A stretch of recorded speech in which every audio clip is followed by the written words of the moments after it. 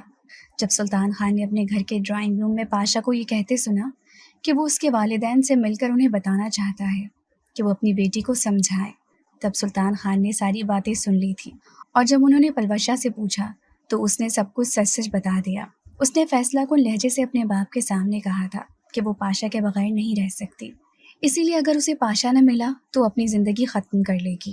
اس روز پوری رات سلطان صاحب نہ سو سکے تھے، اور پھر انہوں نے ایک فیصلہ کر لیا تھا کہ اپنی بیٹی کو اس کی خوشیاں دلانے کے لیے وہ ایک فیصلے پر پہنچ گئے، اور پھر خود ہی پاشا کے والدین کے گھر پہنچ گئے۔ پاشا کے والدین کے لیے یہ بات بہت حیرت انگیز تھی کہ بیٹی کا باپ خود چل کر ان کے گھر آیا، اور انہوں نے اس کی لاج رکھ لی۔ پلوشا ساری رات سو نہ سکی تھی، کیونکہ اس نے کبھی سوچا بھی نہ تھا کہ اس کی شادی کی پہلی رات ایسی ہوگی۔ فرش پر لیٹنے کی وجہ سے اس کا سارا جسم دکھنے لگا۔ ناشتے سے پہلے پاشا اپنے کمرے سے باہر نکل گیا۔ وہ اس وقت کسی سے ملنا نہیں چاہتا تھا، اسی لیے حویلی کے بڑے سے باغ میں ٹہلنے لگا۔ کچھ ہی دیر بعد ملازم نے اسے ناشتہ لگ جانے کی اطلاع دی۔ جب وہ ڈائننگ ٹیبل پر آیا تو اس کے والدین ناشتہ کر رہے تھے۔ چودھری فضل نے غصے سے اس کی طرف دیکھا، جبکہ رضیہ بیگم حیرت سے اس کی طرف دیکھ رہی تھی۔ تو خاموشی سے ناشتے کے لیے بیٹھ گئے۔ رضیہ بیگم گہری نظروں سے اسے دیکھ رہی تھی۔ انہیں اپنے بیٹے کے چہرے پر وہ خوشی نظر نہیں آئی جس کا وہ سوچ رہی تھی۔ چودھری فضل حویلی سے باہر نکلے تو وہ پاشا کو لے کر اپنے کمرے کے اندر چلی گئی اور انتہائی محبت سے پوچھا، کیا ہوا ہے؟ تمہاری بیوی کمرے سے باہر نہیں نکلی اور تم بھی مجھے بہت خاموش دکھائی دے رہے ہو، کیا تم دونوں کے درمیان کوئی جھگڑا ہوا ہے؟ ایسی بات نہیں ہے، میرا اس سے کوئی جھگڑا نہیں ہے۔ میں اس سے تب جھگڑا کروں جب اسے جانتا ہوں یا اس سے کوئی تعلق رکھنا چاہتا ہوں۔ آپ لوگوں نے تو میری ایک نہ سنی اور اسے میرے پلے باندھ دیا۔ میں اسے بالکل بھی پسند نہیں کرتا۔ اس کے باپ نے جھوٹ بولا ہے، میرے خلاف سازش کی ہے، اور آپ لوگوں نے سچ مان لیا، مجھے مجرم بنا دیا۔ کیا آپ کو اپنی تربیت پر بھی بھروسہ نہ تھا؟ جب وہ بولنے پر آیا تو بولتا ہی چلا گیا۔ اتنے دنوں سے وہ اپنے والدین کو بتانا چاہ رہا تھا، لیکن کچھ بھی نہیں بتا سکا کیونکہ وہ خود سننے کے لیے تیار ہی نہ تھے۔ رضیہ بیگم اپنے بیٹے کی شکایت سن کر پریشان ہو گئی اور کچھ سوچتے ہوئے کہا، تم مجھے سب کچھ سچ سچ بتا دو، مجھے اپنے بیٹے پر پورا یقین ہے، مجھے افسوس ہو رہا ہے کہ کاش میں پہلے تمہاری بات سن لیتی۔ پاشا نے رضیہ بیگم کی طرف دیکھا اور پھر انہیں سب کچھ سچ بتا دیا کہ کیسے کالج میں بھی پلوشا اسے تنگ کرتی تھی، اس کی توجہ حاصل کرنے کے لیے اس کے پیچھے پیچھے پھرتی رہتی تھی اور اسے فون پر بھی تنگ کرتی تھی، اور میں اس کی یہ سب حرکتیں نظر انداز کر دیتا تھا کیونکہ میرا خیال تھا کہ وہ بھی چھوٹی ہے اور ناسمجھ ہے۔ لیکن اس کے باپ نے اپنی بیٹی کی خواہش پوری کرنے کے لیے اس پر جھوٹا الزام لگا دیا۔ یہ سب سننے کے بعد تو رضیہ بیگم شدید غصے میں آ گئی کیونکہ انہیں ایسا لگا کہ سلطان خان نے انہیں دھوکہ دیا ہے۔ وہ تو ابھی اور اسی وقت لڑکی کو اپنی حویلی سے نکال دینا چاہتی تھی کیونکہ وہ پہلے ہی اسے ناپسند کرتی تھی اور اپنی خاندان کی لڑکی ہی بیاہ کر لانا چاہتی تھی۔ رضیہ بیگم نے اسی وقت چودھری فضل الدین کو بلایا اور ساری حقیقت بتا دی۔ ان کا خیال تھا کہ چودھری صاحب بھی یہ سن کر یا یہ جاننے کے بعد یہی فیصلہ کریں گے کہ اس لڑکی کو اس کے والدین کے گھر واپس پہنچا دیں۔ لیکن اس وقت پاشا اور رضیہ بیگم دونوں حیرت زدہ رہ گئے جب چودھری فضل نے غصے سے پاشا کی طرف دیکھتے ہوئے کہا، تمہیں اب اپنا بیٹا فرشتہ لگ رہا ہے؟ جب یہ کسی کی بیٹی کی عزت کی دھجیاں اڑا رہا تھا تب تم کہاں تھی؟ اسے کیوں نہ روکا یا کم سے کم ایسی تربیت کر دیتی کہ کسی بیٹی کے مجبور باپ کو رات کے پہر ہمارے گھر نہ آنا پڑتا۔ پاشا تو تڑپ اٹھا تھا کیونکہ اس کا خیال تھا کہ اس کے والد صاحب اس کی بات پر یقین کریں گے، لیکن یہاں تو الٹا ہوا۔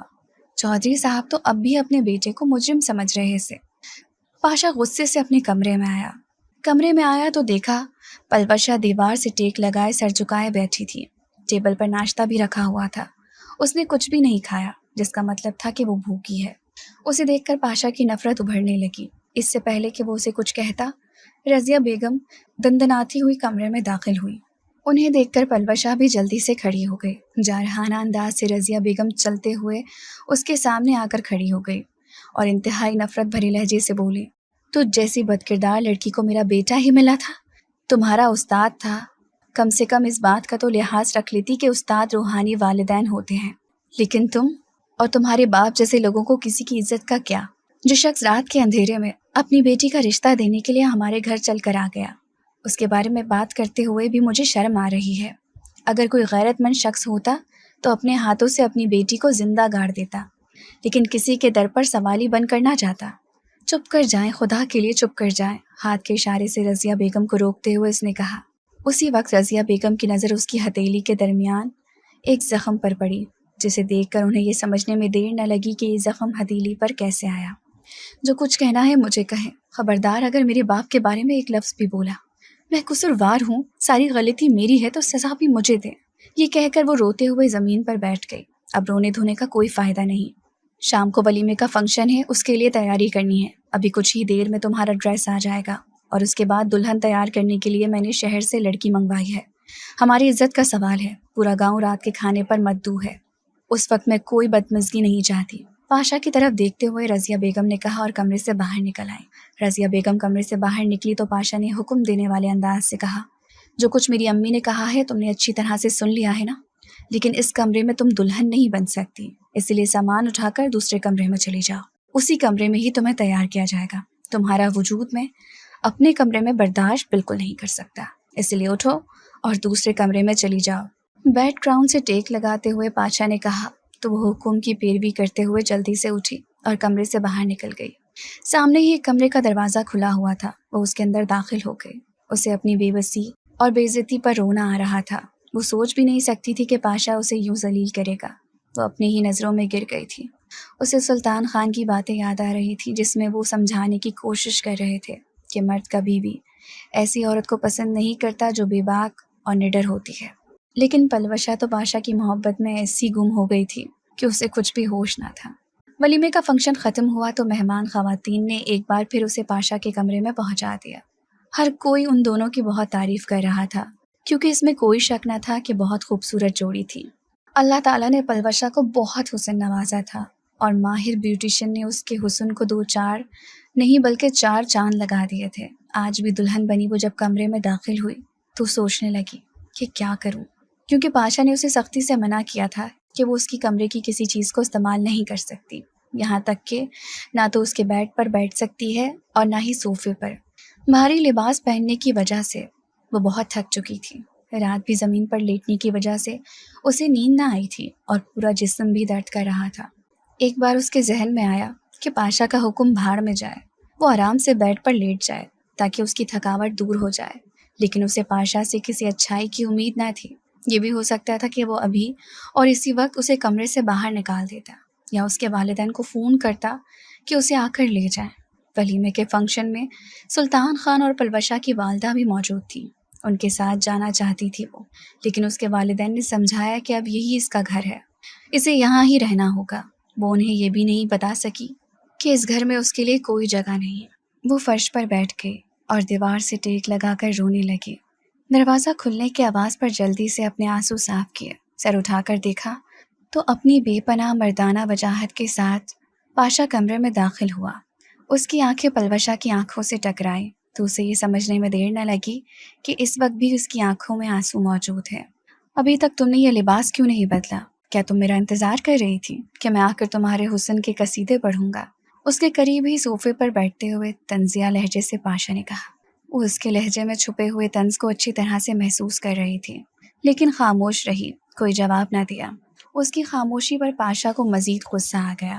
غصے سے اس کی طرف دیکھتے ہوئے کہا، اب تمہاری زبان کیوں بند ہے؟ کالج میں تو کینچی کی طرح چلتی تھی، بڑے چھوٹے کا لحاظ تمہیں نہ تھا، حتیٰ کہ میں تمہارا ٹیچر تھا، میرے مرتبے کا لحاظ بھی تم نہ رکھتی تھی، اب تمہاری زبان کیوں بند ہے؟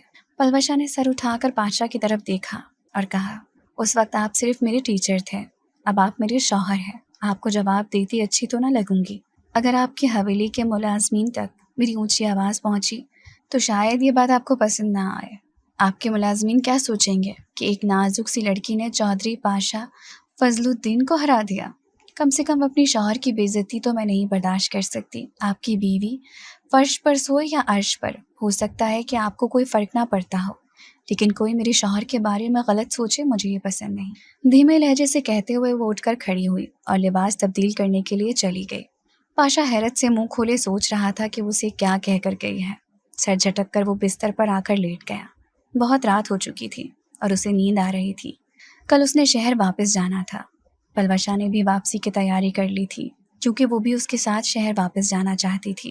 ابھی اس کی تعلیم مکمل نہ ہوئی تھی اور وہ اپنی تعلیم ادھوری نہیں چھوڑ سکتی تھی۔ فرش بہت سخت تھا، وہ کل رات کی جاگ رہی تھی، لیکن اسے نیند نہ آئی کیونکہ وہ تو ہمیشہ نرم بستر پر سونے کی عادی تھی۔ اٹھ کر بیٹھ گئی اور دیوار سے ٹیک لگا کر آنکھیں بند کر لی۔ پاشا کو بھی نیند نہیں آ رہی تھی۔ اس کی خوبصورت اور حسین بیوی اس کے سامنے موجود تھی، لیکن وہ اپنی انا کی خول میں بند تھا۔ اسے ہاتھ تک لگانا بھی گوارا نہ کیا۔ فرش پر لیٹنے کی وجہ سے اس کی کمر میں شدید تکلیف ہو گئی تو اٹھ کر کھڑی ہو گئی، کمرے میں ادھر ادھر ٹہلنے لگی اور پھر آرام سے صوفے پر جا کر بیٹھ گئی، کیونکہ فرش پر سونا اس کے بس کی بات نہ تھی۔ اچانک ہی کچھ یاد آنے پر جلدی سے کھڑی ہو گئی اور پھر کمرے میں ٹہلنے لگی۔ اس کی تمام حرکات پاشا دیکھ رہا تھا۔ وہ یہ بھی سمجھ چکا تھا کہ فرش پر سونا اس کے لیے آسان نہیں۔ نیند کے مارے اس کی بری حالت ہو رہی تھی۔ اسے ایسا لگ رہا تھا کہ وہ چکرا کر زمین پر گر جائے گی، لیکن اسے ڈر لگ رہا تھا کہ اگر وہ صوفے پر بیٹھ گئی یا لیٹ گئی تو پاشا اسے کمرے سے باہر نکال دے گا۔ اب تو اسے کچھ سمجھ ہی نہیں آ رہا تھا کہ وہ کیا کرے۔ اسے کچھ سمجھ نہیں آ رہا تھا۔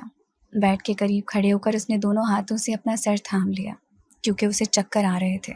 چکراتے ہوئے وہ پاشا کے پاؤں میں گر گئی۔ اس اچانک بات کے لیے وہ تیار نہ تھا، اس لیے ہڑبڑا کر اٹھ بیٹھا اور کیا دیکھتا ہے کہ آدھی بیڈ سے نیچے اور آدھی بیڈ سے اوپر پلوشا لیٹی ہے اور اس کی آنکھیں بھی بند ہیں۔ کمرے کی لائٹ آن کی، لیکن اس نے کوئی حرکت نہ کی۔ یہ صورتحال دیکھ کر وہ کچھ پریشان ہو گیا اور سوچنے لگا کہ شاید بے ہوش ہو گئی ہے۔ پلوشا، پلوشا، اس کے قریب جا کر پکارنے لگا، لیکن اس نے آنکھیں نہ کھولی تو اس کا چہرہ تھپتھپاتے ہوئے ہوش میں لانے کی کوشش کرنے لگا۔ پلوشا کی نیند میں ڈوبی ہوئی آواز سنائی دی، کیا ہے؟ مجھے سونے کیوں نہیں دے رہے؟ پیچھے ہٹ جاؤ، مجھے نیند آ رہی ہے۔ یہ سنتے ہی پاشا نے اپنا سر پیٹ لیا۔ وہ پریشان ہو رہا تھا کہ کہیں بے ہوش تو نہیں ہو گئی، جبکہ وہ میڈم تو گہری نیند میں تھی۔ غصے سے بڑبڑاتے ہوئے کچھ فاصلے پر لیٹ گیا وہ۔ صبح دیکھا تو ناشتے کی ٹیبل پر پلوشا موجود تھی، حالانکہ اسے کسی نے نہیں بلایا تھا، لیکن وہ خود ہی ناشتے کی ٹیبل پر پہنچ گئی۔ چودھری فضل الدین تو اسے دیکھ کر بہت خوش ہوئے، جبکہ رضیہ بیگم نے کوئی توجہ ہی نہ دی۔ ناشتے کے دوران ہی پاشا نے بتایا کہ آج وہ شہر واپس جا رہا ہے۔ اچانک ہی رضیہ بیگم نے پلوشا کی طرف دیکھتے ہوئے کہا، یہ لڑکی تو اب حویلی سے باہر نہیں جا سکتی، کیونکہ یہ اب اس حویلی کی بہو ہے اور ہماری بہویں گھر سے باہر نہیں جاتی، تم اسے اپنے ساتھ نہیں لے کر جا سکتے،